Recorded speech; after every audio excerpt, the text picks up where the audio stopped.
You're listening to an Airwave Media Podcast.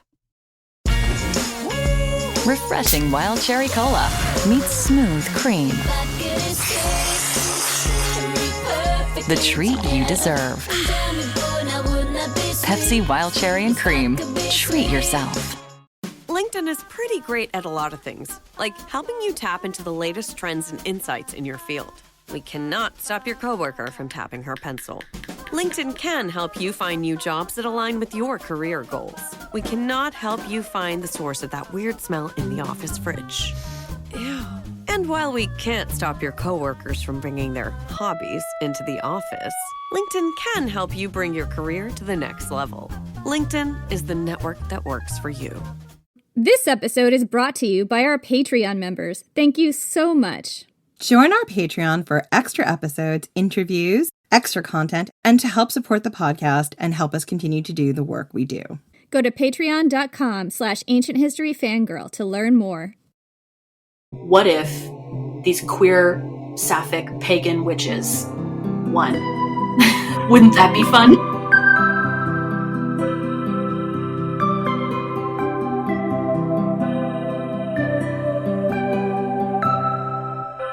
I'm Jenny Williamson. And I'm Jen McMenemy. And this is Ancient History Fangirl. We're delighted to welcome Dr. Emily Rath back to the podcast. In addition to being a Doctor of Peace Studies and Political Science, Dr. Rath is a New York Times and internationally best-selling author. Her Jacksonville Rays series are one of my absolute favorite contemporary romances. She also writes historical fiction, Omegaverse, and now epic historical fantasy with a strong romantic thread. All of her books include queer characters and romance. We are so happy to have Dr. Rath here to discuss her new historical fantasy and this month's book club pick, North is the Night. Welcome back, Emily. Welcome. Thank you so much for coming on.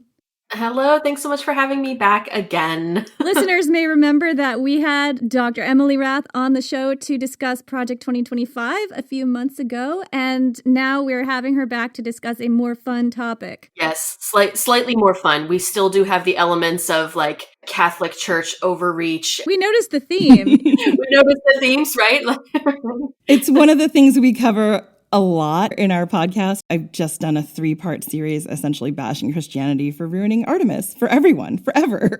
So I came at it from that place and I was like, oh boy, we've got a lot to talk about here. But anyway, can you tell us a little bit about your journey to becoming a full-time author? Yeah, absolutely. I think, it's the classic thing of people are like, oh, when did you start? And I am one of those weirdos that's like, I've always wanted to do this. I was the kid that loved reading, loved writing. Creative writing was a fun thing that I did, just like me and my friends. So I always loved writing. I wasn't really truly serious about the idea of writing something of publishable length and actually attempting to publish it until around 2017. That's when I was doing my dissertation research. I was living in rural Malawi, which is a landlocked country in southern Africa. And it's very poor, underdeveloped. If you want internet access, you are going to pay so much for internet access. And so, my husband and I were like, I'm a starving grad student. And I'm just like, we're literally going to starve if we keep paying for this internet. And so we had to cut all of our internet access pretty much. But so then it's like, well, what am I going to do at night when I'm bored and I'm just sitting around? I'm a night owl. So it's like I'm in my home from 6 p.m. to 1 a.m., 2 a.m. What am I going to do? So I started writing literally to entertain myself because I couldn't just scroll the internet or hang out or do something. So I started writing. I started telling myself stories and I really started working on my first book project then. And then I was like, hey, this could be something. Maybe I'll actually try and get this published. And that just really started that ball rolling and I didn't stop. So I finished that book. I attempted to query it. And that was a fantasy as well. It was more like a Greek underworld mythology inspired fantasy. So I wrote 2 books in that, attempted to get it queried and then, pivoted. And then I wrote the first draft of North is the Night. And so I put North is the Night in the query trenches and then a global pandemic happened.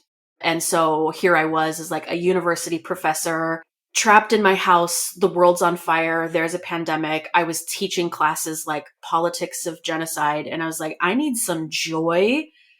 And so I wrote my Jane Austen smut. I wrote Beautiful Things, which is a MMMF, why choose, super sexy, spicy Regency romance. And that was just Emily coping with the world's on fire. I'm trapped in my house. Everything is awful. Is this the end? And so at that time, you couldn't, nothing why choose was getting published traditionally. So it's like the only way people are going to read this is if I self-publish. And that got that ball rolling. So like, it's crazy to say like in the time, because a lot of people were like, oh, now she's writing fantasy. And I have to be like, no, that's always been my first love. That's what I was first writing. In the time it's taken for North is the Night to go from in the query trenches, getting me an agent, going on submission with it, selling it at auction, now having it release. I wrote and published 10 things and made myself a New York Times bestseller. So it's like, it's just this bananas path that I kind of fell backwards into traditional publishing. And all the while, North is the Night has been there. Like, is anyone ever going to read me? So I'm thrilled to say now, yes, we're going to read it. I mean, I come from a traditional publishing background. In fact, your UK agent is one of my really good friends. We used to work at Glance, which is a sci-fi imprint in the UK. So I know just how long, when you see these books, that they have been waiting to come out. I didn't know, but I kind of had a feeling that you had a really interesting story, which is why I asked that question. Yeah, absolutely. And this is, the first 5 things that I ever wrote were all fantasy. So I have some of these that are in kind of like the mythology fantasy bent. There will be a book 2 that's associated with this duet. I had a standalone fantasy that I had written, and I have future projects that I intend to write, definitely leaning more into the romantasy just because that's so hot, right? North is the Night is much more of fantasy with romantic subplots.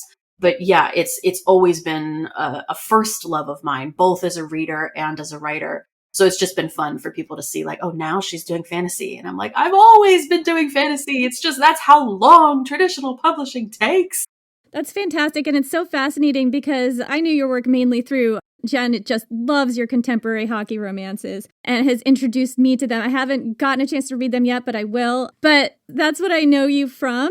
And so like, this is, a very different kind of romance, and it's fantasy, and it's from all the way back. Like, this is what you got your agent from. That's really fascinating. Like, you have such a broad range that you write to.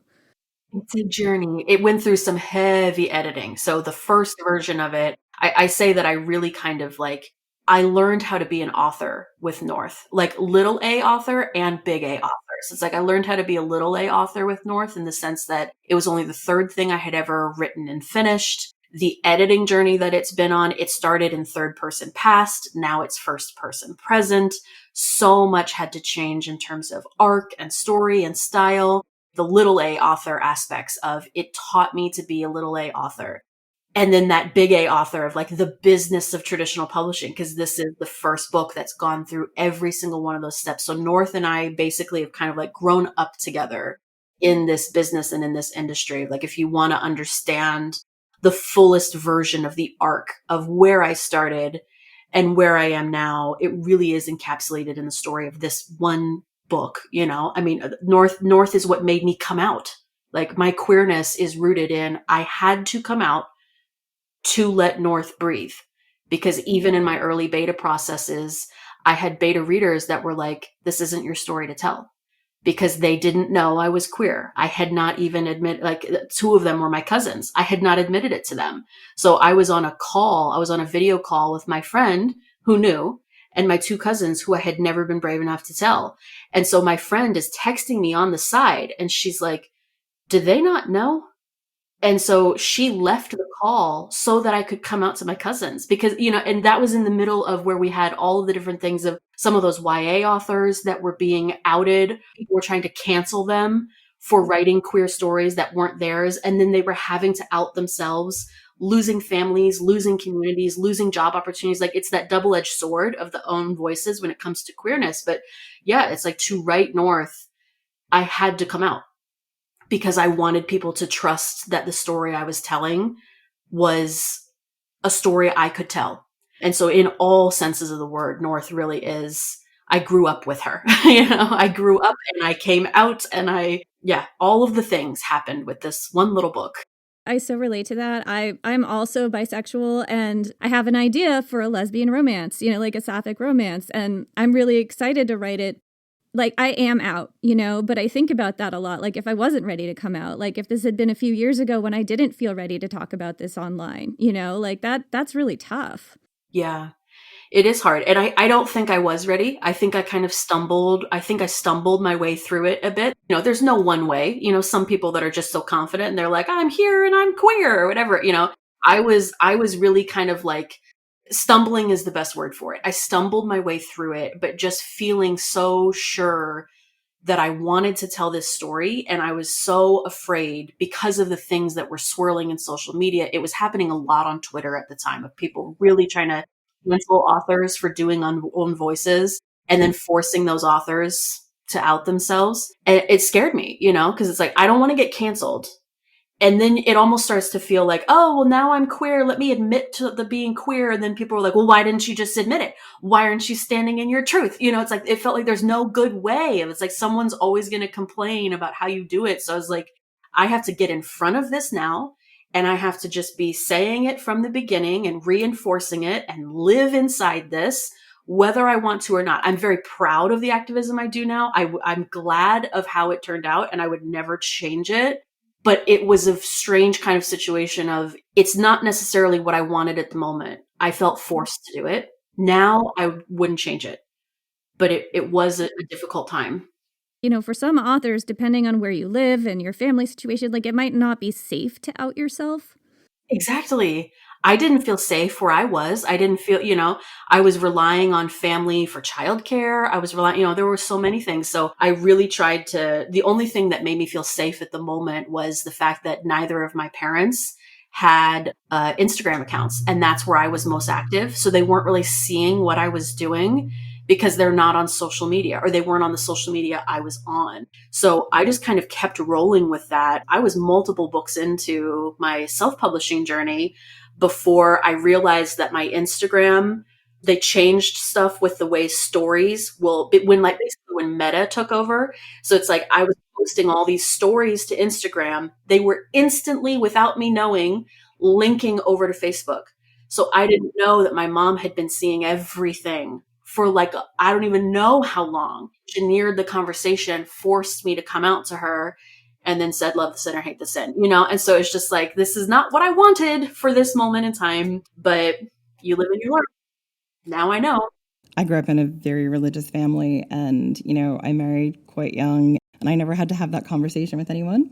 It's one of those things that I've never really had to talk about until we were talking about the Project 2025 stuff on the podcast. I've told friends, but I don't really talk to my family about it. I don't know that I'm ready to talk about that. And I don't know how old you are, but I feel like I'm an elderly millennial. And I feel like the top end of our millennial generation had a very different experience than the generations below us. Our relationship with queerness was not the same. And there was a lot of stigma around stuff. Yeah, definitely. I mean, North really helped me process a lot of that because I was so deeply ingrained. I'm very much an ex-evangelical as well. So it's like I was basically taught to hate myself, hate myself and think that I am everything about me is wrong. It's like, not only do you carry the burden of hating yourself as a woman and feeling like you're meant to be lesser than, and you're meant to not achieve, and you're meant to fit in these specific roles. But then the fact that I was queer, like I say for even up through college, you could not have told me I was queer. I was going to say the first person I met I met a lot of openly gay people, but not a lot of openly bisexual people. And the first person I met was my friend Porsche, who was actually the maid of honor at my wedding. And I remember thinking, I don't understand this. This is when I was like maybe 18. I'd grown up quite sheltered, quite Catholic. And you couldn't have told me at that time that I was also bisexual. I wouldn't have been able to understand that or acknowledge that or process it.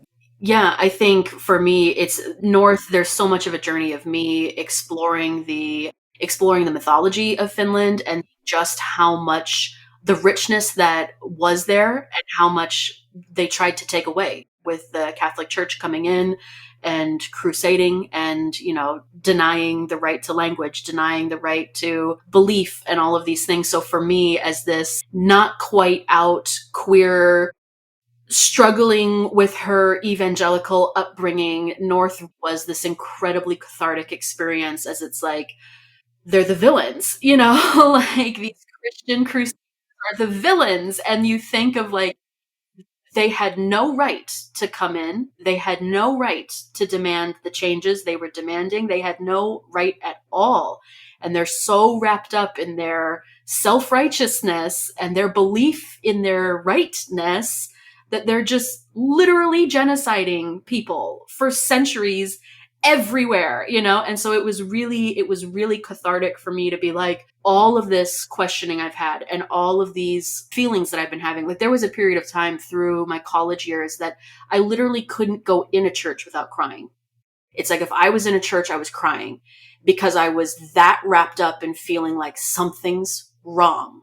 Something's wrong. And so then you feel like something's wrong with me.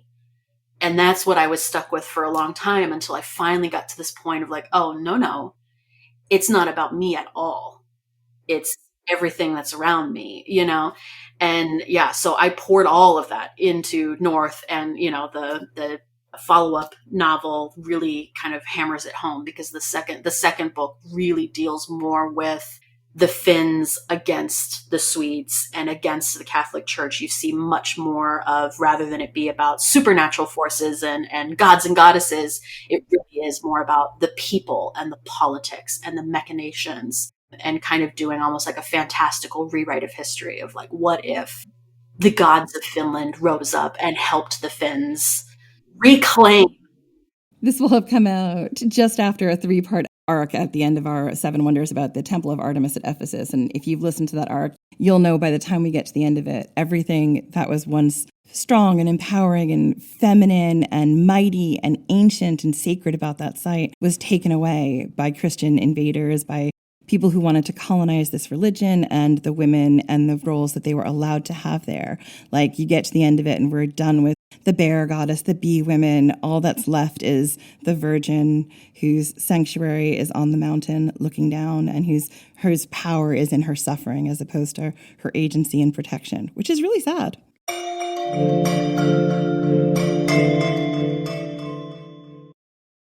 This episode is brought to you by Redfin. You're listening to a podcast, which means you're probably multitasking. Maybe even scrolling home listings on Redfin, saving homes without expecting to get them.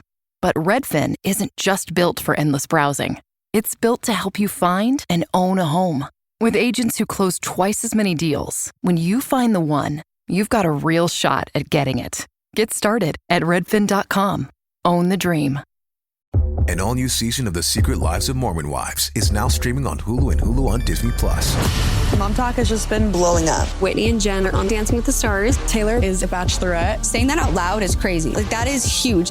But all the cool opportunities could pull us apart. It's causing issues in everyone's marriage. My whole world is falling apart right now. It's chaos. Watch the Hulu original series, The Secret Lives of Mormon Wives, now streaming on Hulu and Hulu on Disney+ for bundle subscribers. Terms apply. Is there a baby in your life who's about to start solid foods? This can be such a confusing and stressful time. As a mom of 7, I really struggled with spoon feeding my oldest baby. But once I realized that babies can safely feed themselves real, wholesome foods using the principles of baby-led weaning, feeding the rest of my babies became an actually enjoyable experience instead of something that I used to dread. Hi, I'm Katie Ferraro, college nutrition professor and dietitian specializing in baby-led weaning, and I host the Baby-Led Weaning Made Easy podcast. Each week, we cover evidence-based, safe infant feeding practices for parents and caregivers of babies who are 6 to 12 months of age. So, if you're confused by all the conflicting info you hear about starting solid foods, or you want easy, actionable tips on how to safely prep food for your baby, or introduce allergenic foods, or figure out when to drop a milk feed, we cover all that and more, plus interviews with the world's leading feeding experts in 2 new episodes each week. Search Baby-Led Weaning wherever you listen to podcasts, and happy feeding.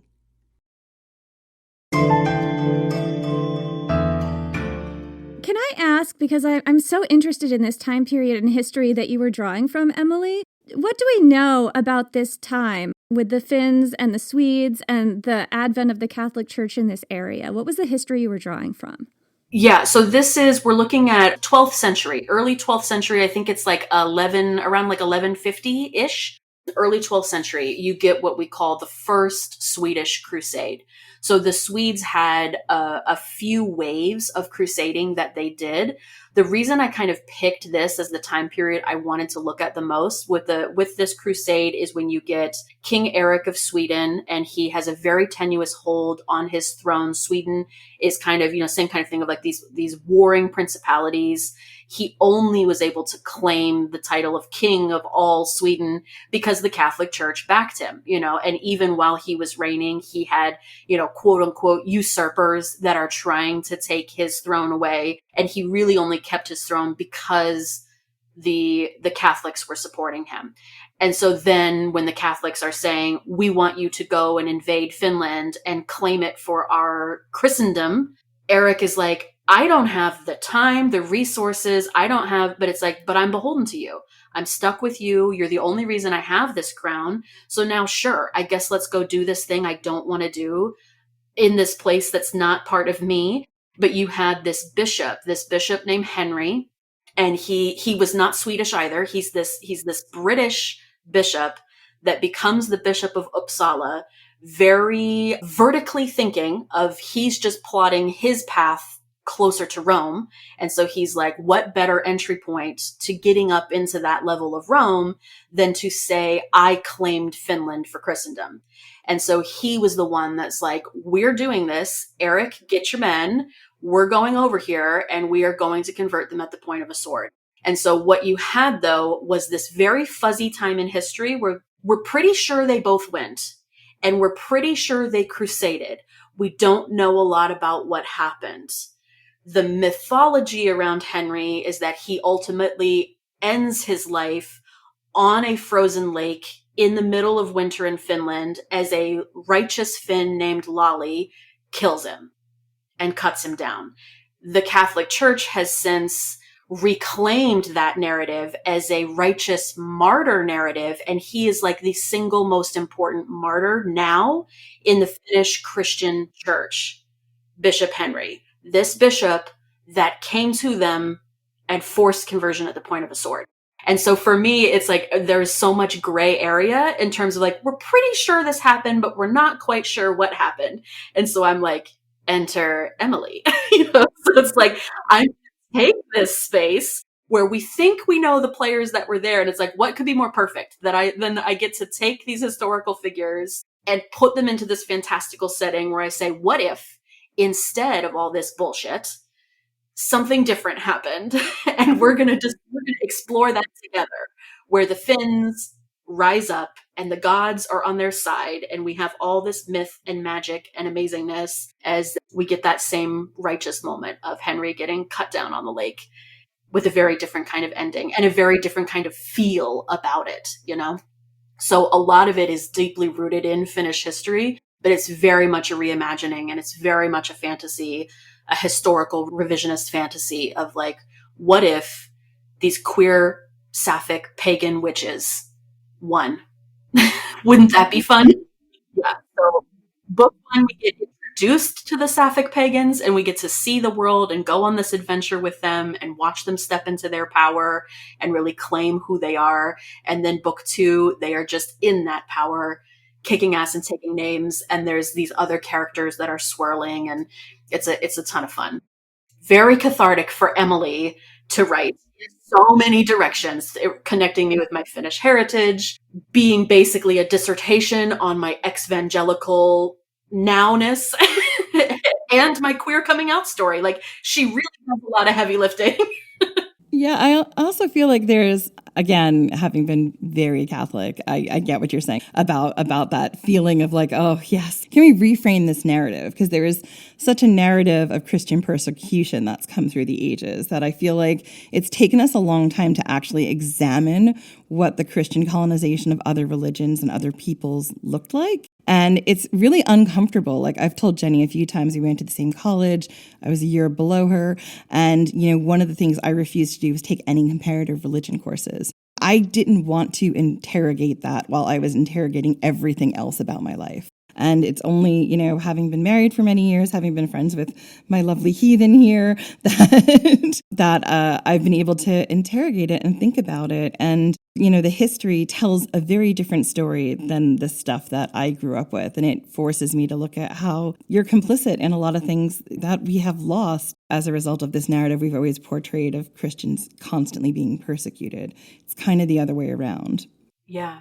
I think a lot of times you hear Christians love to put out in terms of like the martyrdom side of things, of like the number of people who have like, I can't remember the way they'll phrase it, but it's like lost their lives in the name of Jesus, right? That kind of idea of it's like no other name has resulted in more death than the name of Jesus. They'll co-opt it into this martyrdom message of like, we are dying for Jesus. And it's like, no other name has caused more bloodshed, more genocide, more harm, the stripping of culture, the stripping of identity, the loss of name, place, and space. No other name ever spoken has caused more harm than the name of Jesus. And that's really hard to sit in, but the way they flip the narrative. And so this is me reclaiming it and looking at it from my Finnish heritage, and look at how much we've lost, and look at not only the idea of I didn't get to speak Finn, my grandma did, but it's something that didn't carry on. So it's like loss of culture, loss of language, loss of belief.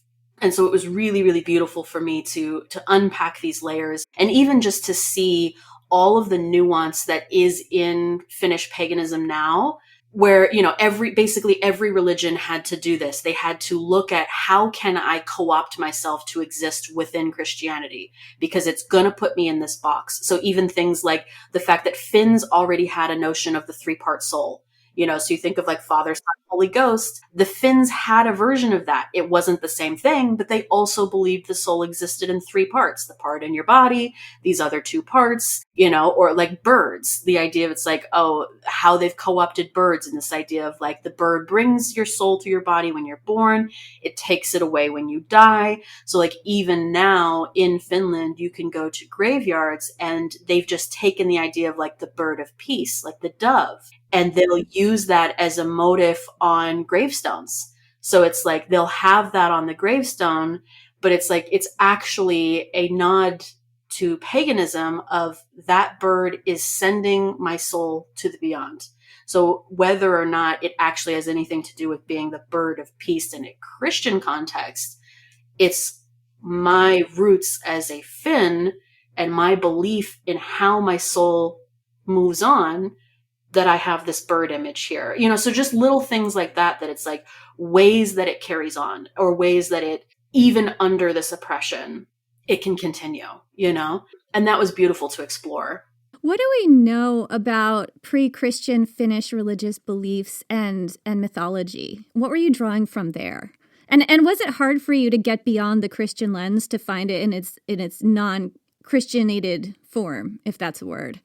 Yeah, definitely. So what we have here, the main text is the collection of Finnish mythology, was first published in 1835 by this anthropologist, doctor, just kind of all around Renaissance type man, that he basically went around to a couple like very specific areas of Finland where oral chant, right? This idea of these runes, these songs, all they had was oral history, because you had not only you had basically 800 years of colonization, first under Sweden, then under Russia, where the Finnish language did not even become a language of state in Finland until like the 1870s.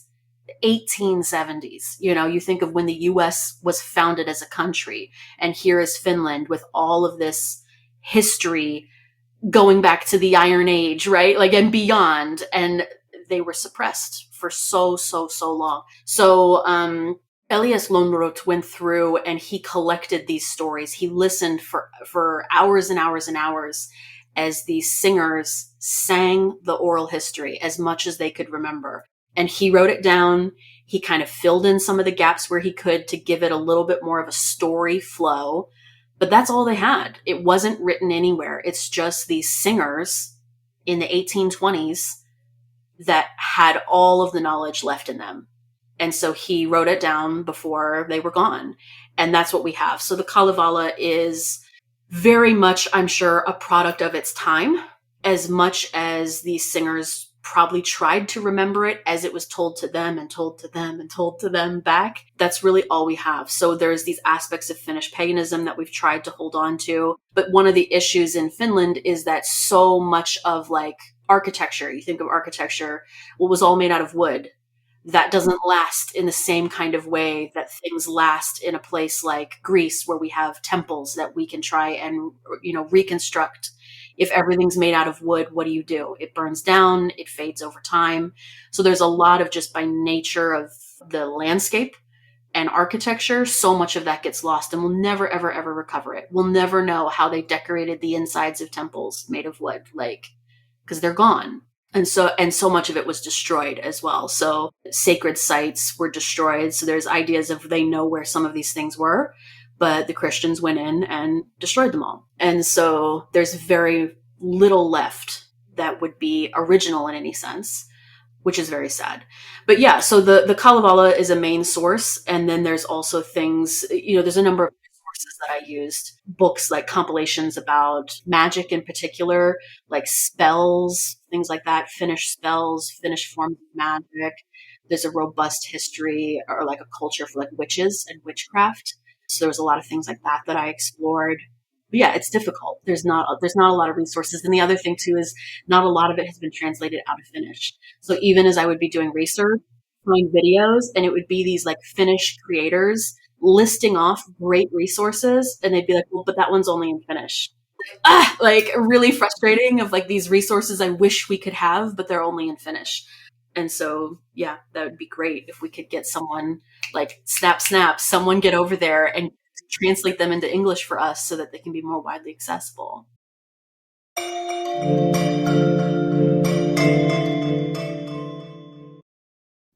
Hello everyone, Stakuyi here. And I'm Gabby.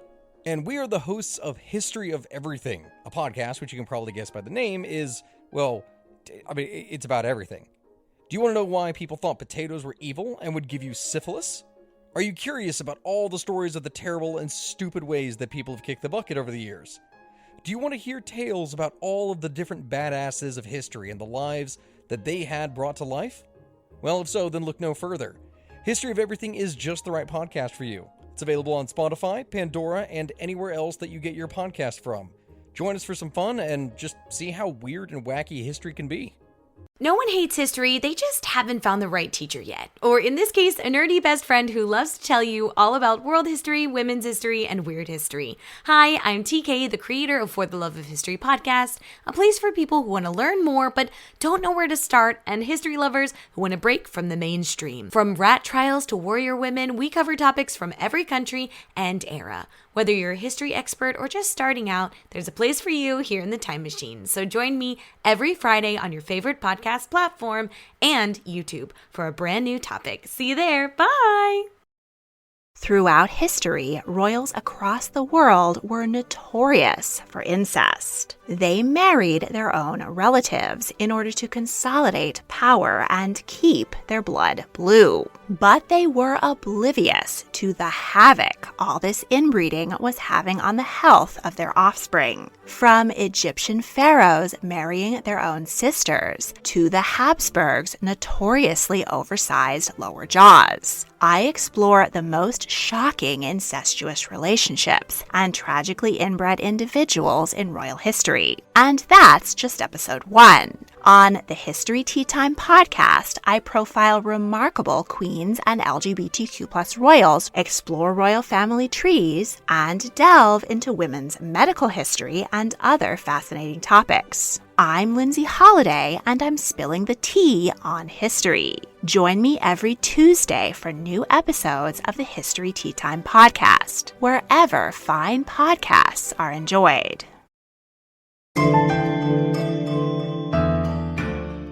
So I want to talk about the one male character we have. He's the Raven. Is it Jaakko?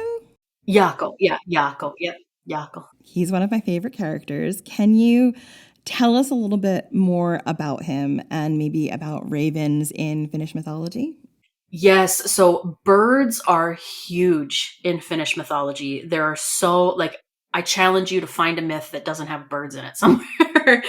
They're really, really common. And so the raven has this really beautiful history of the raven is considered to be the messenger of death. And so they have this direct connection to the underworld so that you could give messages to your dead relatives for the raven to carry and bring for you into the underworld. But you could also speak to underworld gods and goddesses, or you could imagine that underworld gods and goddesses are watching you because the raven is their minion, that kind of thing. So the story of the raven, or one story that I have read, is about the idea of like Raven was made by the goblins. And so there's some really pretty poetry, like even in the Kalevala, they have a couple of lines about the raven, of kind of the pieces of the raven, of like the iron beak and the pearly eye, and, all these different pieces that the goblins kind of took together and sewed together to create this very clever messenger of death. And so we have a raven in this story. It's the first thing that Aina meets when she kind of awakens and realizes she's trapped in the underworld. And so she has this very curious raven, and Aina, being clever, and like you said, because Aina was raised in this community of women that told these stories and songs, she knows about Raven, and she's instantly wary of him, of like, you're a bad omen. You're a messenger of death. You're an omen for death. He's what helps her kind of piece together where she is, because at first she's not sure where she's at. And then, yeah, it's just fun to kind of see her relationship with the raven change over time, and see as the other gods and goddesses realize that she has a relationship with the raven. And it's like, uh-oh, like, because they also know what the raven is up to. So yeah, so it's a ton of fun. And I feel like an animal sidekick is always fun to write. None of my animal sidekicks talk. Maybe someday you'll get a talking animal sidekick from me, but in this book, no. So we have a very fun bear sidekick. We have a reindeer. I love the reindeer. So much personality. I know all of my readers that have read at this point, they're like irrationally attached to this reindeer. Her name is Hala, which means snow. Hala is like Ciri's reindeer that goes on her adventure north with her. She's featured on the cover, the little reindeer. I know. When we got to a certain point, I was like, if anything happens to that reindeer, I'm out. I'm just gonna tell Emily I'm out now. I know. People are like, yeah, they're like, not Hala. But yeah, or I guess a reindeer is featured on the cover. I can't remember if the girl reindeers have antlers. Well, now I'd have to Google it. The reindeer on my cover has antlers, so maybe it's Hala's cousin. As we said, there are not a lot of male characters in the book. There are a couple. Could you tell us a little bit about them and how their stories interact with our girls? Yeah, so Ciri has men in her family. Ciri has her father, Yari, and she has her two older brothers. So she has an older brother, Axel, and an older brother, Oni, and they feature in the beginning, and then they kind of find themselves peppered in as we go through it. So those are some kind of strong male figures in her life. And then in terms of Aina has two younger brothers. We don't really meet them. And then Aina has her father, who we only meet a little bit tangentially. Otherwise, the two main characters that you're going to meet in this are gods. It's Väinämöinen. Well, sometimes Väinämöinen is called a demigod. But so Väinämöinen is definitely a main character in this. And then Tuoni, the god of death. Both of them feature quite strongly and end up being very instrumental to the journeys both of the girls take. So in Ciri's case, it's not giving too much away because it happens in just the first couple paragraphs. But Ciri becomes determined to find Väinämöinen. She believes she knows the general direction where he was last seen, but that's been a while.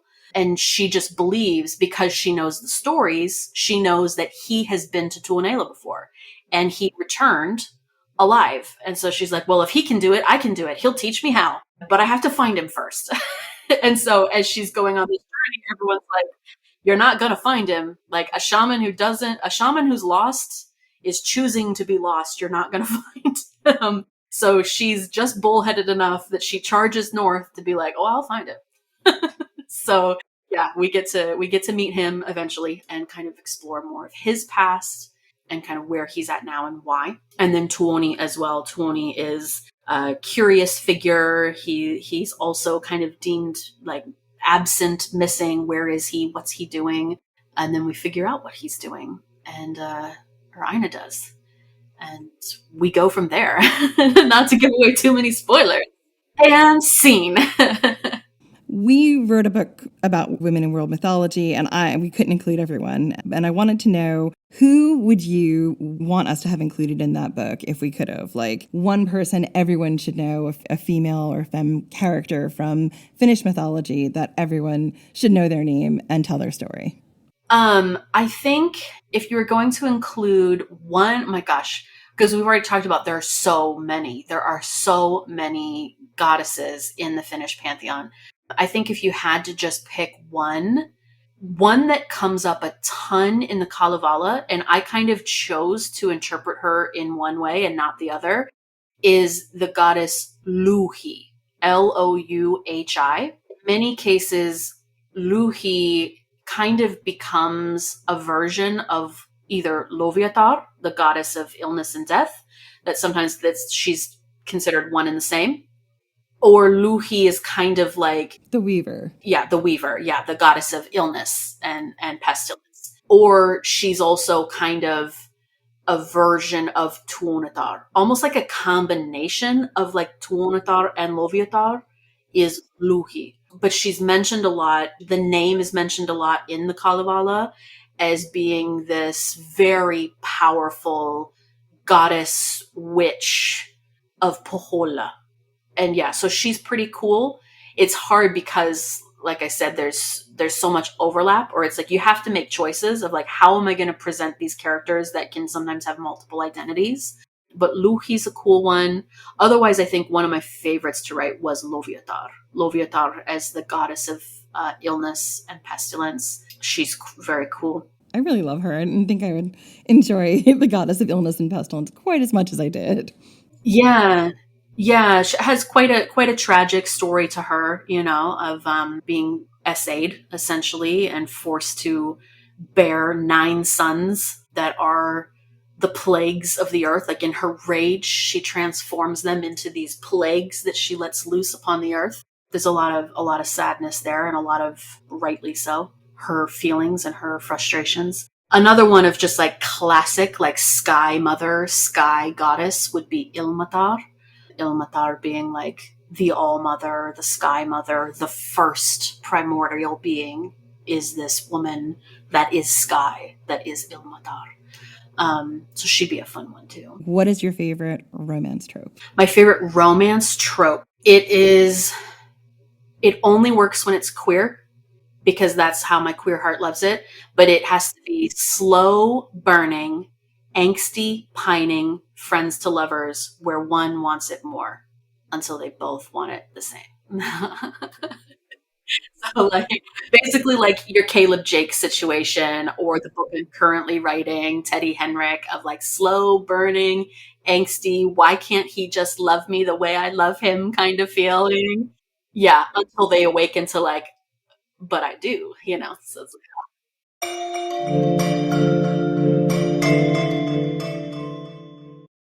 How many discounts does USAA Auto Insurance offer? Too many to say here. Multi-vehicle discount, safe driver discount, new vehicle discount, storage discount, legacy. How many discounts will you stack up? Tap the banner or visit USAA.com/auto discounts. Restrictions apply. I'm RJ Decker, private investigator, uncovering the Sunshine State's darkest secrets. Tuesdays, it's the premiere of ABC's hottest new crime show. RJ freaking Decker, as I live and breathe.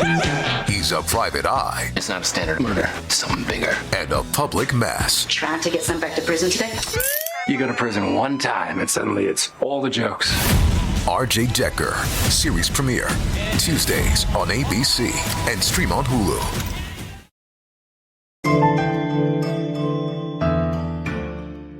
Sex scenes or fight scenes, which one is more challenging to you, and which one do you prefer? I think sex scenes are always going to be more challenging. Like, once it's a final product, they're really fun to go back and read, and I enjoy reading my sex scenes once they're completed. but they are a ton of work. It's just logistically a ton of work to frame out what you want to have happening. Like what is because for me, because I don't write erotica, even if there are a lot of sex scenes in my books, every single scene of spice has to be doing something for the plot, for character development, for story arc, whatever it is. So it's like, there are so many layers of like base layers. Like, what is this scene even accomplishing? How long is this scene going to be? What is the arc of the scene? How many people are in the scene? Then physical movement within the scene, making it different enough from any other scene that has been written or is going to be written. And then with a sex scene, there's so much more emotional labor that has to go into it. So you have to get all 5 senses involved. The scaffolding that you have to build to write a good sex scene is very burdensome. And so for me, it's not until I'm reaching like the end of the process that I can read it through when it's done that I'm ever like, okay, this is hot, or like, oh, this is work. Like, because it's just like, it's so technical and it's so laborious. So yeah, I would say those are, not that you can't get all those same kinds of elements in a fight scene, but I think it just kind of hits different. And because readers especially romance readers, put so much hyper focus on those scenes, they have to hit and they have to be good and you have to put in the work. They're a lot. They're very laborious. Especially in a slow burn. Like, I feel like the longer the buildup is, it really does have to hit. Yeah, right. Ooh, it's got to pay off. I'm feeling like I've put that pressure on myself with the book I'm currently doing, book 4 in the hockey series, because it's like, it's a slow burn. And so I'm like, it's got to pay off in monumentous ways. And so like the emotional lifting that has to happen in those scenes, the physicality that's going to have to happen in those scenes, it's like, we're going to have a Edward Bella breaking the bed type. Is like, it has to be so good it breaks the bed frame. Or so bad. I don't know that was good sex that they had in that book. No, that was so awkward and cringe. No, I'm joking. That was so awkward and cringe. I know you are. I'm kidding. It's like, that's proof of how good it must be, is that they broke the bed. Yeah. That's a rabbit hole we don't have to go down. We don't have time for my rant about that, because it's also something so many people love, and I'm here for them to love their things. We don't have to critique. Yeah, we don't have to critique Twilight today. What do you prefer, a slow burn or like an insta-love, much faster love? I think both have their place. I think personally for me, growing up on more of like a Jane Austen-esque style of romance, I am always here for the slow burn. I love writing slow burns, but I can understand. That's what's so fun about doing Why Chooses, is because you can have characters moving at different speeds.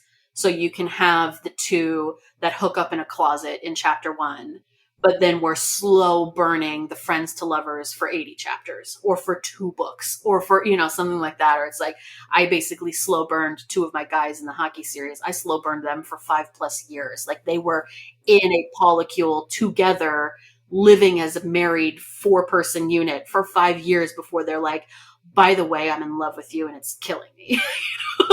They're just like, oh, me too. And they're like, well, look at that. Like, why don't we do something about this? Like, why don't we stop suffering in silence? But it's like, yeah, so it's really fun of like, the slow burn can be so worth it. And like, so many of my readers have been like, these are the best 2 chapters I've ever read in my life. I reread them once a week. Like the slow burn paid off for them, that now they're obsessed, but I had to get them there. So we had to have all these other things happen.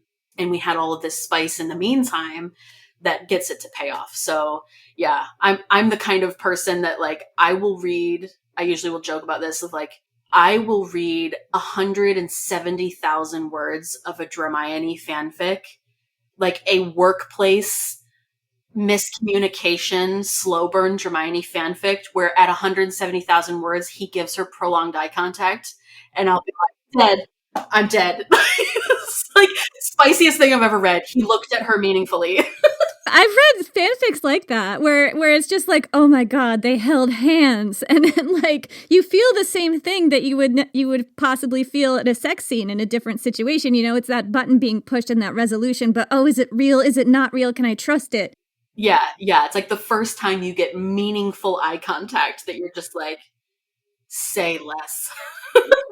I think it's also like a water sign thing. I've joked about that too, of like water signs you can get us with prolonged eye contact.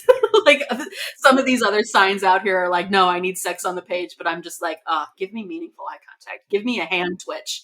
And I'm God, kill me now. A glimpse of ankle. Like, what is that? The Colin Firth. Oh, the hand flexing in Pride and Prejudice. The hand flex, the Pride and Prejudice hand flex. That's not Colin Firth. It's that's Matthew McFadden. Colin Firth is the soaking wet t-shirt. Oops, wrong guy. Yes, he's the wet t-shirt, but also prolonged eye contact. They have prolonged eye contact over the piano. Yes. Oh yeah. Like, as a reader, I feel like I come at romance with very specific things that I'm like, yes, I like this. Yes, I like this. No, I don't like this. As a writer, I feel like it's very different because I find myself wanting to do things that I'm like, I didn't know I liked this, but actually maybe I do. And then talking to all the romance novelists that we've been talking to over this series, you know, like everybody's been managing to sell me things where I'm just like, I didn't know I would be into that. But actually, now that we're talking about it, I am into that. Yes. Yeah. Well, I think even like the characters are so real to me. My characters are so real. They're not me. They exist outside of me. They are their own, entirely own people. So like what you're saying of I have specific things I enjoy when I read. Like an example I'll usually give is like in Pucking Around that Rachel calls Caleb daddy.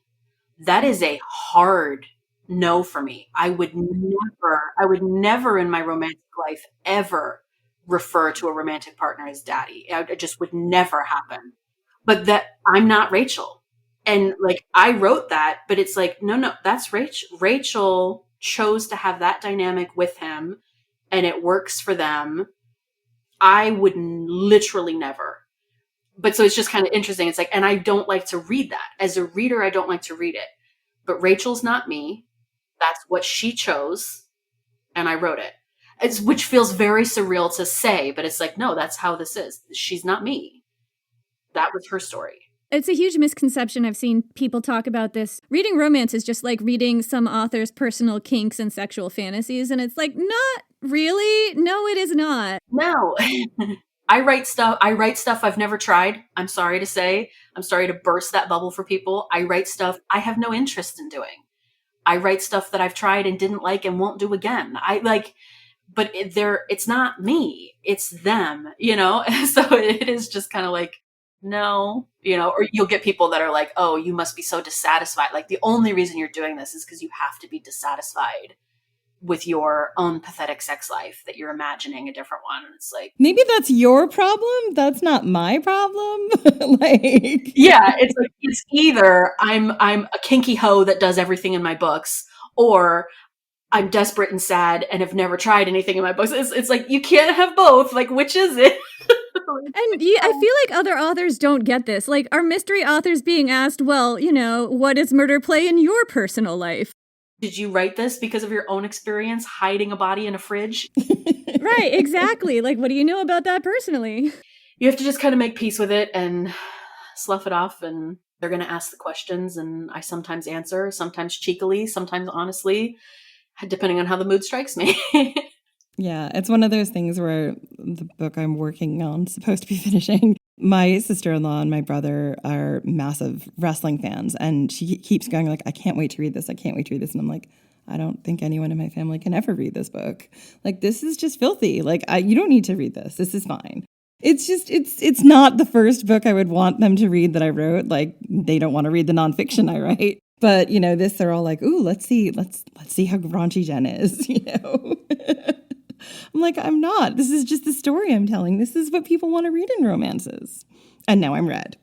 She can't talk about it without blushing. It is hilarious. It's been amazing having you on the show. And I really think our listeners in particular, this is one of those books that to me has a very like Jenny Saint, Elodie Harper feel. Like it's definitely fantasy. It's historical fantasy. And I think like our listeners enjoy that, and they would very much enjoy this book too. Where can people find you, Emily, online?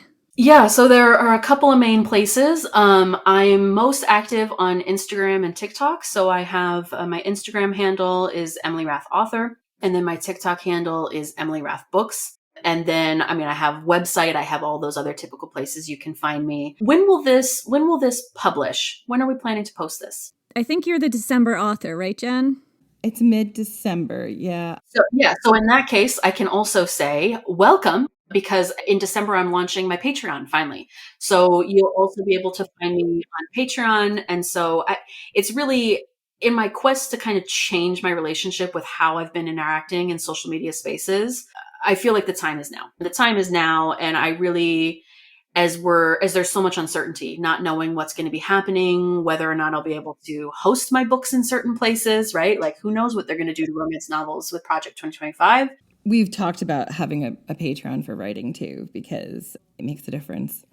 Yeah. So just wanting to have yet one more space, whether it's just one more flow of income that's able to come in if the worst happens and they shut down my Amazon or something like that. And just being able to provide the same kind of content that I'm already doing on Instagram and TikTok, but putting some of it behind a paywall and kind of protecting myself a little bit, because things are getting not so fun on social media to be out there and to be open and honest and expressive and human. So yeah, December, everything is up and ready to go. So there'll be a Patreon option too. Find me there. Thank you so much for coming on the show. This has been such a wonderful conversation. And thank you all so much for listening. And we will see you next week.